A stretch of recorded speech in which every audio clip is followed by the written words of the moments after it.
Et puisque vous parlez de son élévation, Bocar Sansobari, hier on l'a suivi sur le petit écran de la télévision nationale, un reportage ensuite, le décret lu par le ministre d'État, ministre de la Défense nationale, le général Aboubakar Sidiki Kamara, alias Idi Amin, l'élevant au grade du général de corps d'armée.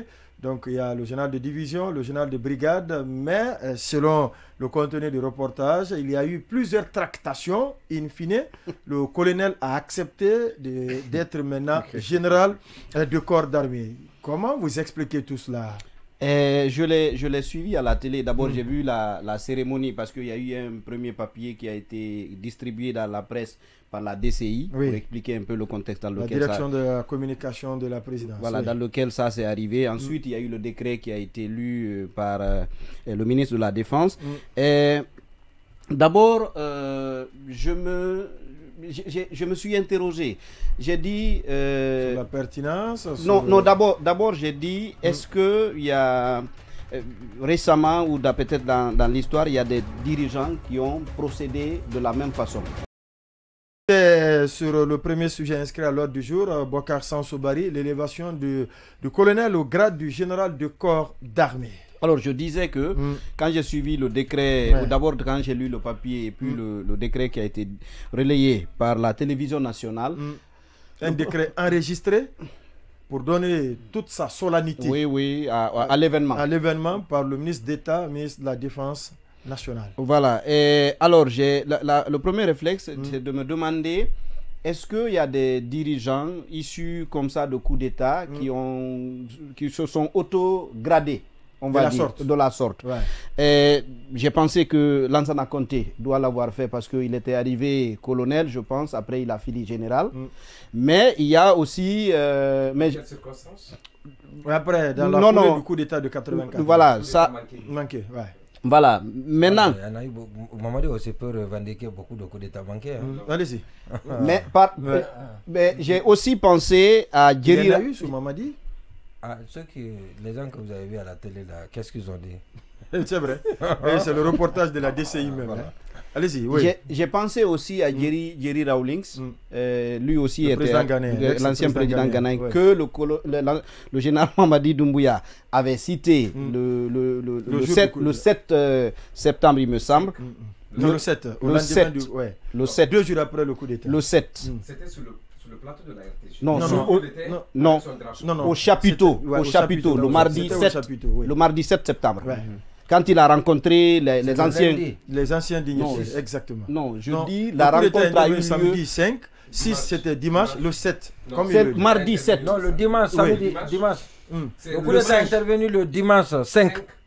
Le lundi, on était tous au chapiteau, il a convoqué tout le monde. On était là-bas le lundi. C'est là où même il a tapé le dimanche à 10h. la table. Quand il a fini de... Non, c'est le lundi. C'est le lundi 6. C'est le lundi 6. Ah oui, il avait le drapeau. Non, il n'a pas cité c'est le lundi 6 où il a cité Djeri Rawlings. C'est pas mardi, hein. Alors, je me suis demandé, puisque Djeri Rawlings doit être une espèce de référence, est-ce que celui-ci avait fait de même? Non, Djeri Rawlings est resté lieutenant. La deuxième personnalité à laquelle j'ai pensé, c'est Thomas Sankara au Burkina. Lui aussi est demeuré capitaine. Donc, et alors je me suis aussi replongé dans les discours de prise de pouvoir du colonel. Et même, et même le compte-rendu du Conseil des ministres de la dernière fois, où il dénonçait le culte de la personnalité. Or, le culte de la personnalité se trouve incarné par cette auto-élévation au grade... C'est vous qui pensez comme cela. Sinon, le compte rendu qui est fait, on dit que c'est l'ensemble des forces de défense et de sécurité. Après moult tractations, c'est-à-dire discussions houleuses. Ça, c'est une formule consacrée. C'est possible en Guinée, hein. Je vous jure que c'est possible. C'est bien possible. Les gens peuvent se concerter et dire, bon, profitons de cette occasion pour proposer au chef de l'État d'être élevé au grade de général de corps d'armée. C'est possible. C'est bien possible. Pour ceux qui connaissent la Guinée et les habitudes des Guinéens, ça c'est possible. En réalité, mais ce qui n'est pas possible, c'est le fait que les personnes auxquelles on fait certaines propositions, leur capacité à résister. C'est difficile. Non, très. Dans ces conditions, c'est très difficile de maintenir son nom. Et je dis sur la forme, Ouais. je partage le fait que, je pense même que les chefs d'unité, l'armée dans sa globalité a fait cette proposition.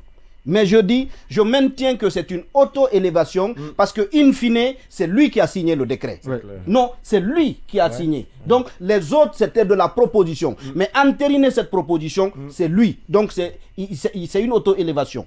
Et quand on dit aussi que des concertations, je pense que tous les dirigeants, à un moment donné, peuvent invoquer une proposition venant d'ailleurs. Ouais. Mais la capacité à l'accepter ou à la refuser, c'est ce qui différencie les dirigeants. Sinon, les uns des autres. Voilà, sinon, ici comme ailleurs, des propositions de ce type-là, on en a et on en aura toujours. Oui. Mais moi, je dis que à partir du moment, parce qu'il était facile, il était extrêmement facile de rappeler aux gens le discours qu'il a tenu, les circonstances dans lesquelles il est arrivé au pouvoir, les engagements qu'il avait pris à l'époque pour dire, écoutez, moi j'ai dit, pas de personnalisation de pouvoir, pas de culte de la personnalité. S'il avait tenu ce discours-là, je puis vous dire qu'on aurait fait ce reportage-là, on aurait magnifié sa capacité à rester fidèle à ses engagements de départ. La DCI aurait été capable de mettre davantage cet aspect en avant, parce que ça aurait été un élément de valorisation. Mais ce n'est pas ce qui a été fait. Ce n'est pas ce qui a été fait. Et puis, moi je me demande maintenant, qu'est-ce qui se cache derrière tout ça? Je relis l'espèce de réponse que je me donne en attendant. C'est de me dire, est-ce que ce acte-là, cette rencontre, n'est pas un autre signe avant-coureur vers le fait que le président Mamadi Doumbouya veuille se maintenir à la tête du pays au-delà de la limite notamment découlant de l'accord dynamique, du compromis dynamique avec la CEDEAO.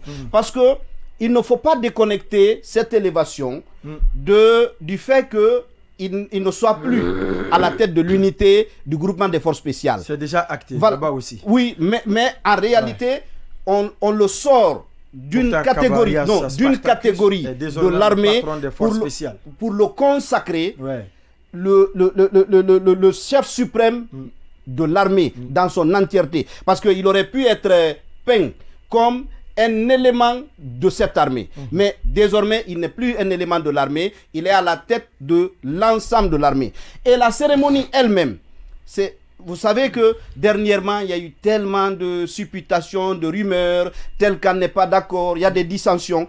La cérémonie là, c'est le message selon lequel toute l'armée vient prêter allégeance au président de la transition. C'est un message fondamental qui a été envoyé à l'occasion de cette cérémonie. Donc pour moi, il y a, au-delà de tout ce qu'on a commenté, l'acte d'hier là, c'est peut-être un autre acte qui vient dire, s'il y en a qui doivent faire attention, ils doivent commencer à le faire parce que... Et dès maintenant. Dès maintenant, parce que certaines prévisions ne sont pas nécessairement fausses. Bonsoir, on refait.